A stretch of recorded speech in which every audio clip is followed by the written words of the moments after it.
Hello, my name is Charlotte Eisentrout. I'm with Engineered Business Solutions. What we do is that we help business owners, business managers, business leaders lead their team to success with transformative business leadership consulting.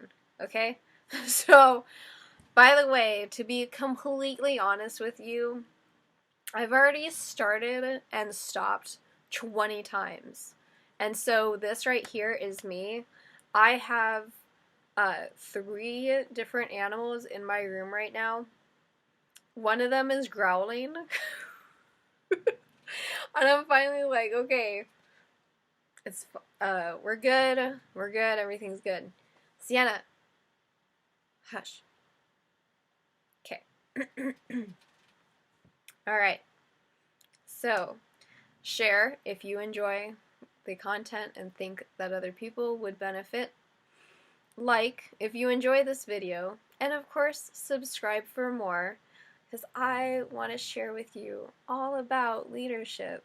And we have some upcoming courses that are going to be just super awesome on a whole nother level of knowledge and at a whole nother level of success. My animals are making noises. Like I have a dog, like a big dog, snoozing right now. She, and what's it called? She snores. So if you hear like randomly, that's her. Oh my goodness. I've literally started and stopped 20 times, and I'm finally like, I am gonna just leave it as it is. By the way, guys, not guys, but by the way, I'm speaking from my experience. I'm speaking from my experience being a leader. I'm speaking from my experience being a follower. And I know that I have really good information. It's all up here. These are my notes. It's literally this tiny little thing, and I'm going to basically be inputting all the things behind it. But in the meantime, I wonder if it's a good idea to continue. So, leadership often has trouble like this, where when you want to appear strong and able-bodied, but things are just happening in such a way that is keeping you from it, there are ways, it's mindset ways that can keep you moving forward confidently, even if you have a small setback. We are humans first, okay? So yeah, I'm not perfect. Yes, my room is literally filled with animals. I cannot control what the animals do. I can only control my reaction. And that's the same with leadership. That's the same with anybody else. That's the same with any kind of social game that you're going to play, is you have power over yourself. And life is not perfect. In fact, it has a lot of stuff in it that is pretty messed up.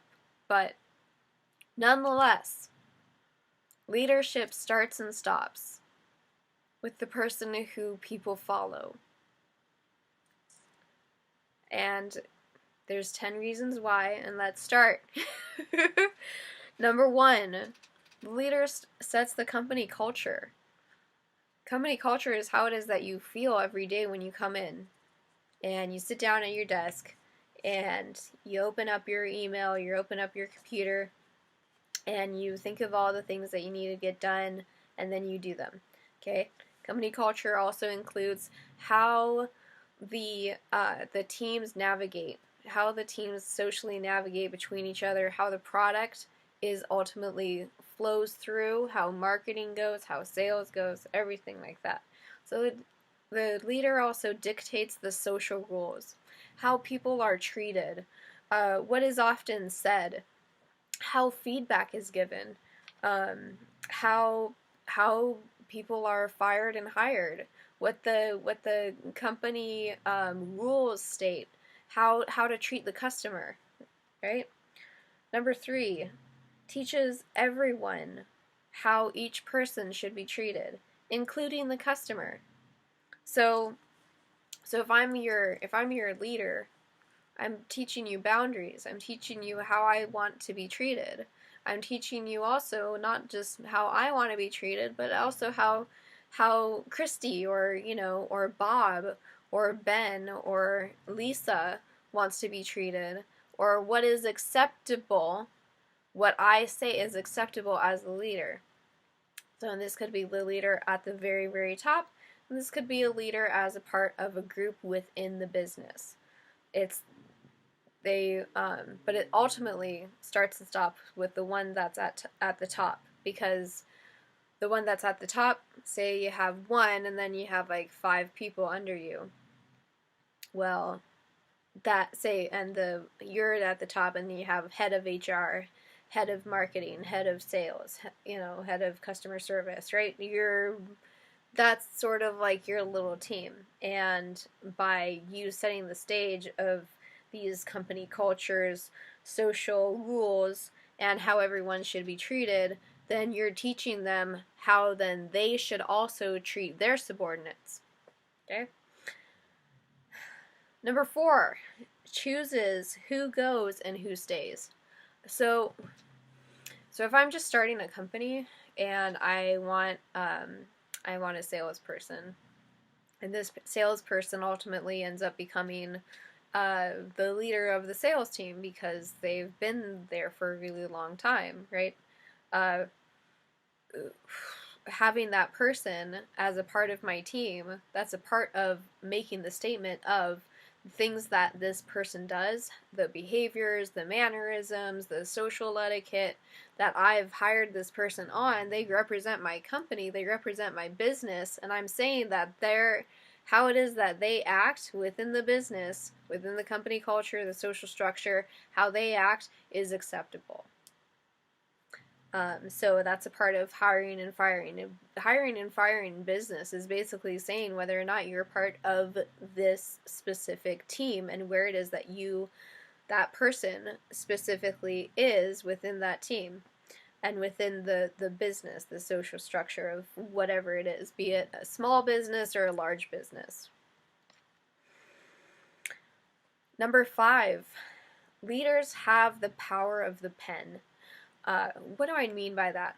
The power of the pen is essentially history. It's like writing history. When you document things, when you say the reasons why it is that somebody was hired or somebody was fired, that's the power of the pen.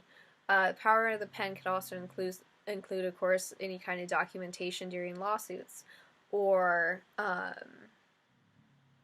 but as a leader, if you're as a business leader, there's still the power of the pen. And then there's also reputation. So in reputation, actually, that is actually I got onto something. Because if you have a really good business reputation, if you have a really good business reputation, that also starts and stops with the leader. Hey, got an extra. So power of the pen, that's history, that's writing history. Like the people who wrote the history books of, for instance, in school, the people who wrote the history books are the ones who survived whatever it was that happened, right? So they're speaking from their perspective. As a leader, you're speaking from your perspective. That's power of the pen. And then, of course, it goes into reputation, apparently. It affects lots of things. Anyway, okay, number 6. Sets the stage for future leaders and future business. So, so setting the stage, like as a leader, you have a company and you've been in this company for 5 years and you know all the ins and outs of how to make the product, how to create the product, how to market the product, how to sell the product, how all the little things that go into having this business, this process, in order to market and sell the product. You set the stage, not just for if the company is sold, but you also set the stage for when you have a CEO, or you decide to, or you have a shared, what's it called? It's like there's two business owners when it's co when it's co-owned, right? Like that's a part of setting the stage. Or like, say if you it's co-owned and somebody dies, then the company culture, how people should be treated, still lives on. How the leadership is done in the company still lives on for a long time. And unless in the rare case that not only is it, well, not, I don't know if it's rare, but I mean, unless a company is sold and then there's a lot of overturn, you're otherwise going to pretty much keep how it is that things were going. Keeping that company culture, keeping the influence on your products, your brand, your marketing, your sales, like, because all of these teams, all of these people who are part of the marketing, sales, customer service, all of those team members who are part of you, a part of the pyramid, they're still going to continue the how the company culture. They're going to keep continuing how the process goes, everything like that. They keep it going. Number 7. The power of salary. As a business leader, especially if you're up at the top, you have the power of salary. Now, this can be good. This can also have its disadvantages, just like anything else. Advantages of having the power of salary is, well, you got a win-win-win already right out the bat, because you have somebody who is working to make your product become a business, like be sold in some way, shape, or form. Benefits. They get to have a salary so that then they can continue to live at home. The third is, well, you as the business owner. So it's the product, the employee, and you. So those are definitely advantages. Now, disadvantages to having salary are people often end up being kind of scared to point out flaws, or to point out different ways that things could be processed or done or made more effective, or finding efficiencies.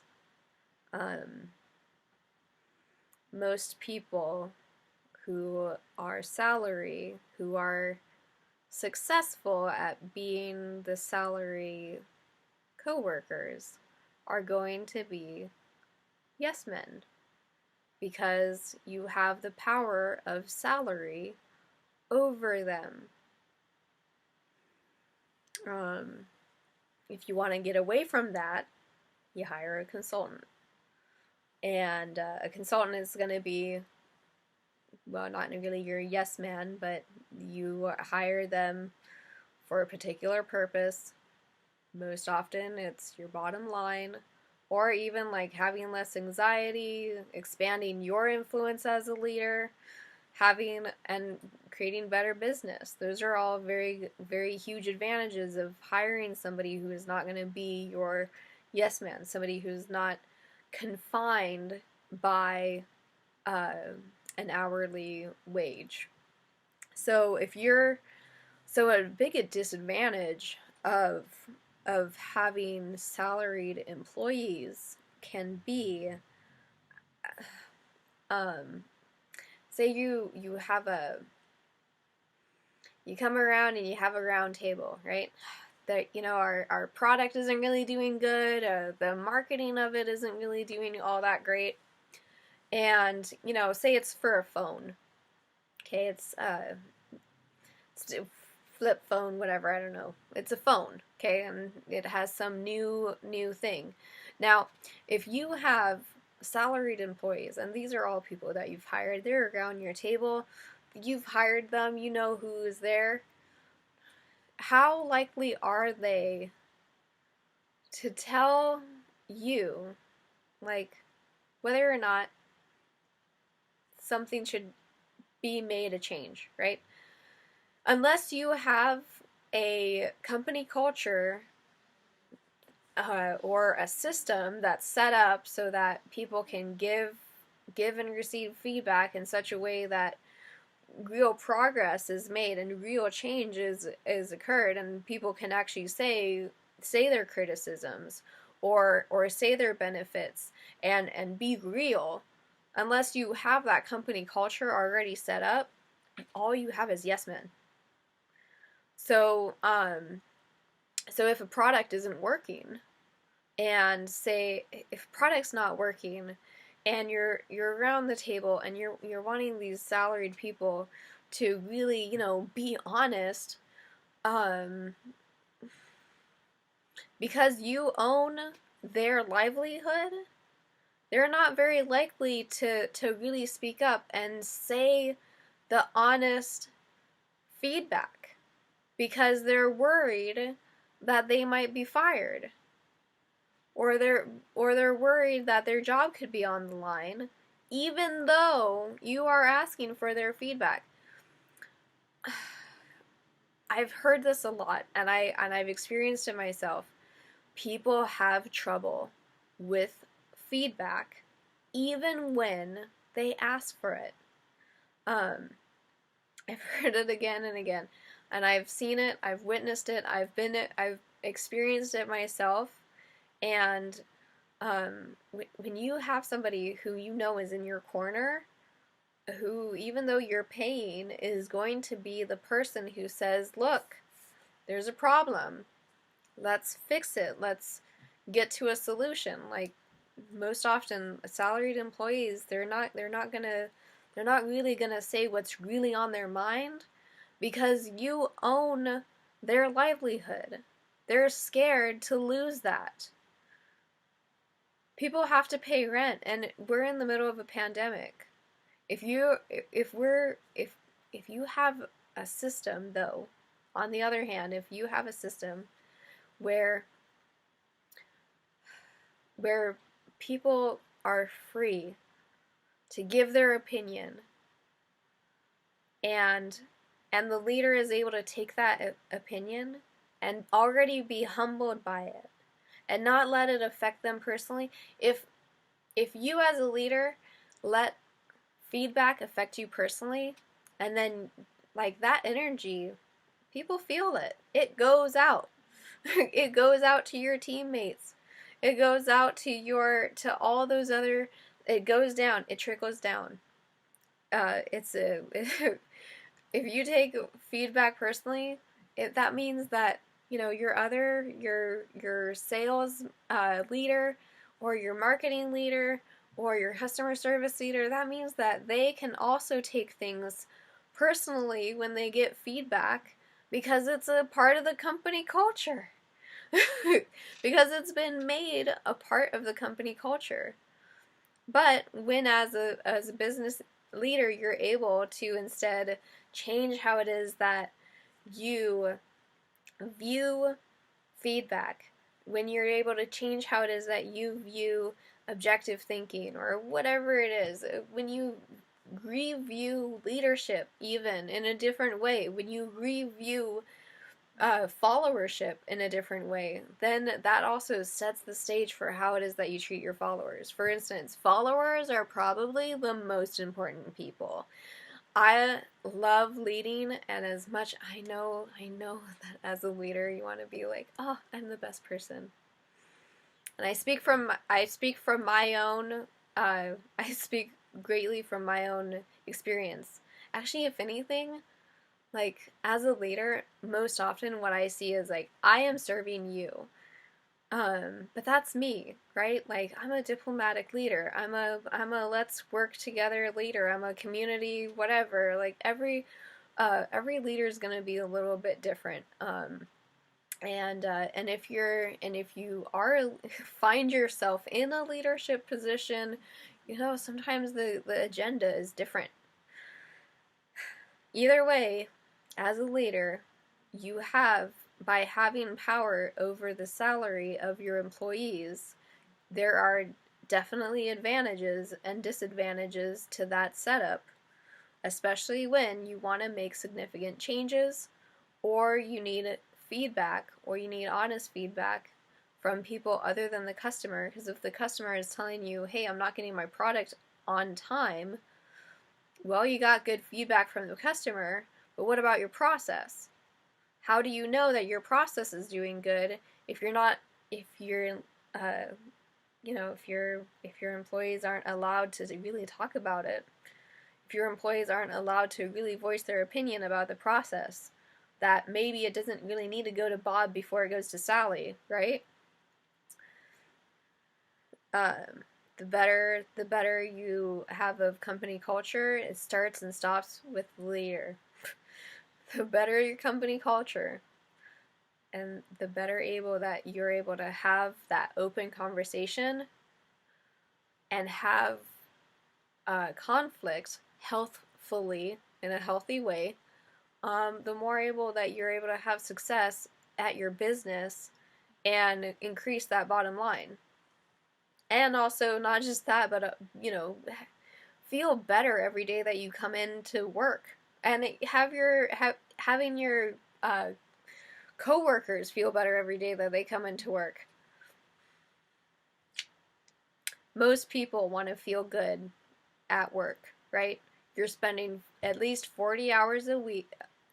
Yeah, you're spending at least 40 hours a week of your time and energy at some place doing something for somebody else. I don't know about you, but I really want to feel pretty good, like at work, right? Number 8, no matter what, all leaders are human first and think emotionally first. We are, put simply, we are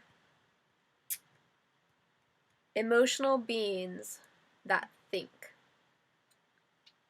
And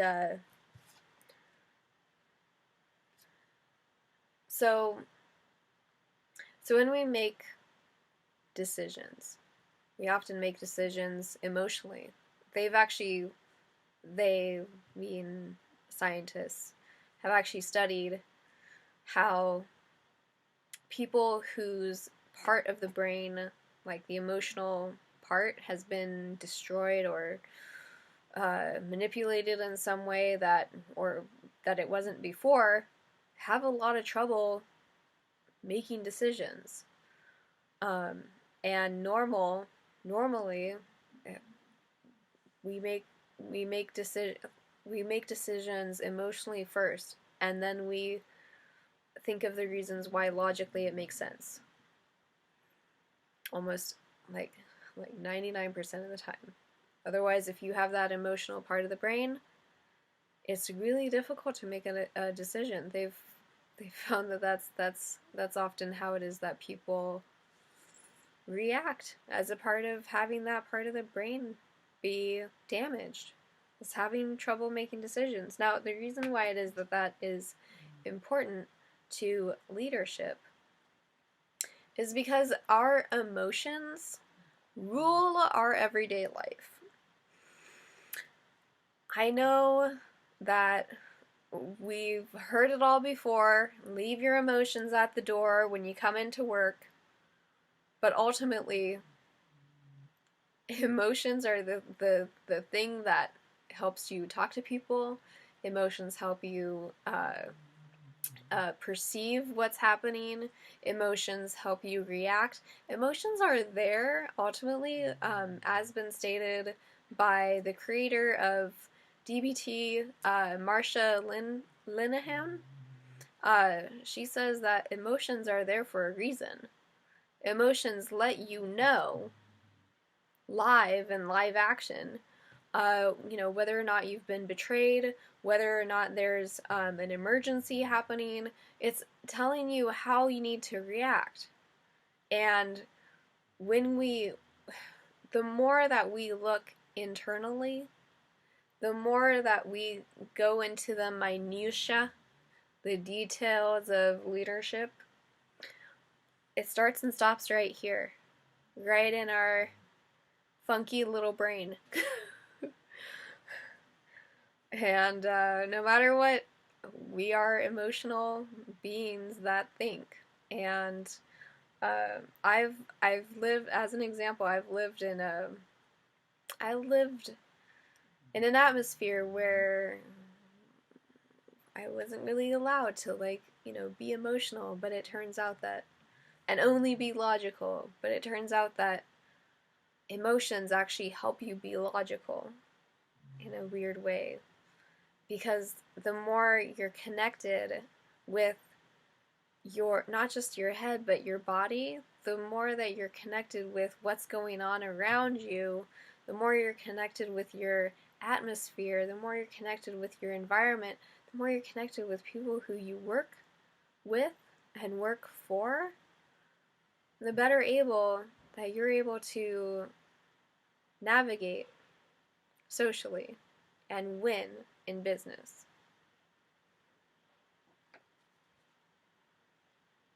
Like, because emotions, again, they teach you how to interact with people. And emotions teach you how to interact with people, right? Yeah. Number 9. Leaders affect the product and future versions of the product. So, and again, it goes to how a leader serves their team and how the social game of having an employee or a consultant, how that all is affected. So if you're not getting very good feedback from your team because they're full of yes men, excuse me, and I don't mean that as a bad word, not by any means, but yes men, sometimes it's really nice to hear, like, validation, right? Oh, acceptance. I love validation. Wow, just as much as the next person. But if my product needs to be improved and all I'm hearing is how great it is, how likely am I to improve my product?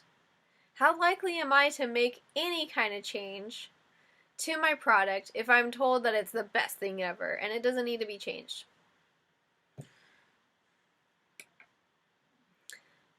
But if I had a atmosphere, if I was able to cultivate an atmosphere, a company culture, a whatever you want to call it, that says, let's all get together, brainstorm how to improve this product, and have a certain, like, strategy on how to be more effective, how to improve my product, how to improve my business. Unless you have that, you're sort of stuck in the water, right? Like, but leaders affect the product, and then again, it also goes all the way down to who are you affecting as a part of your business. Because if your sales team, if every day you say, like, your sales team, right? Those are, like, the guys who are, like, the best people, right? They help you make money. Or your marketing team, they help you make money. Yay! But if your sales team every day comes in like, I gotta sell this stuff. Like, or why is it that I'm even here? Why am I here? How do I matter? if they don't feel like they're important or that the product is important, and you're not able to cultivate like meaning and purpose behind being a part of your business or being a part of that sales team, or even then the purpose of that salesperson, if that person does not feel any of those things, like why am I here, what am I doing, if there's no dedication, they need to know what they're doing, they need to know their the product, like they need to know these things, they need to know the why. That's is going to help you have a dedicated team who does whatever it is that you need them to do, and can even help increase your output, can help increase your effectiveness as a business, can help increase, your customer ratings.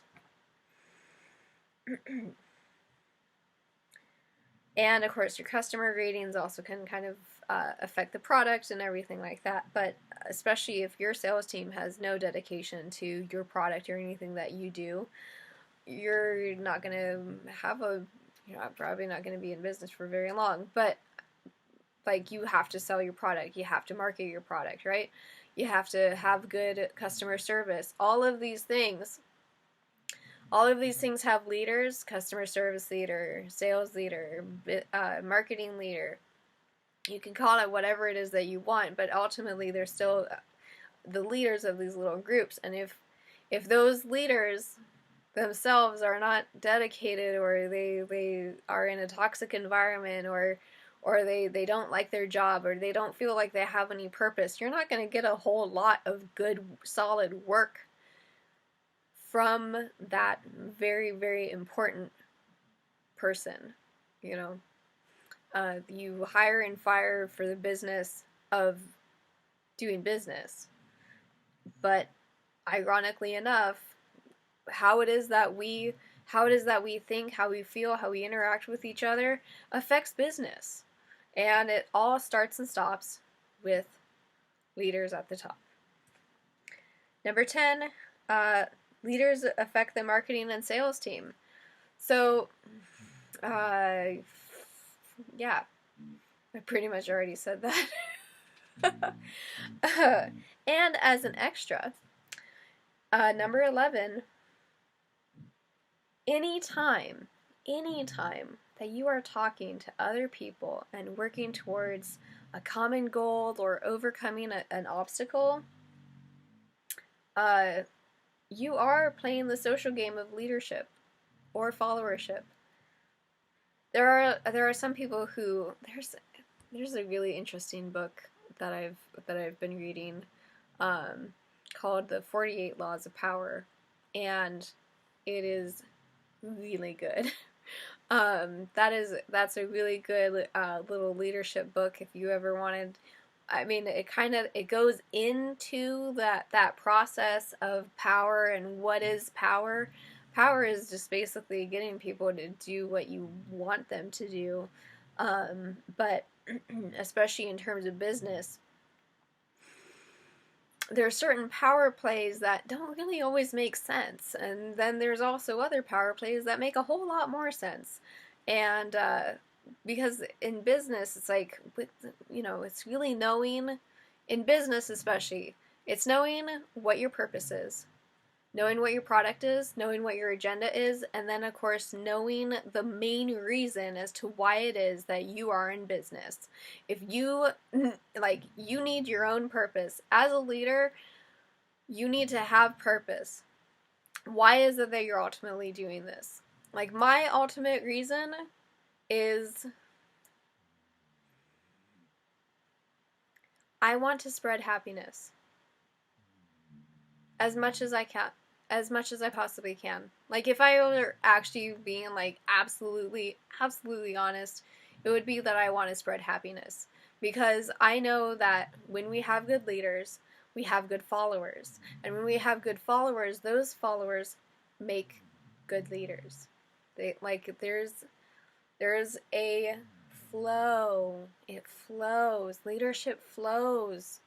It's leadership is a social game that needs to be played, and it can be played well or bad, or strategically, and blah blah blah. And because there's a lot of different ways that you can react, and then you have the reaction of your reaction. Like, uh, it's playing a social game, and understanding the psychology and understanding leadership, understanding how it is that people are going to follow you. Those that information is hugely important if you want to succeed in leadership. Um, and even as somebody who, even for those who have been in leadership for a long time, it never hurts to either relearn or to review, right? All right, that's all I had. Again, my name is Charlotte Eisentrout. I'm with Engineered Business Solutions. Check out ebsarizona.com for more information and to check out our other amazing services. The higher the tier, the more you can take advantage of our services. And again, check out ebsarizona.com for more information. As always, like if you enjoy this video, share if you know of somebody who will greatly benefit, and of course, subscribe for more content. I'll see you later. Peace.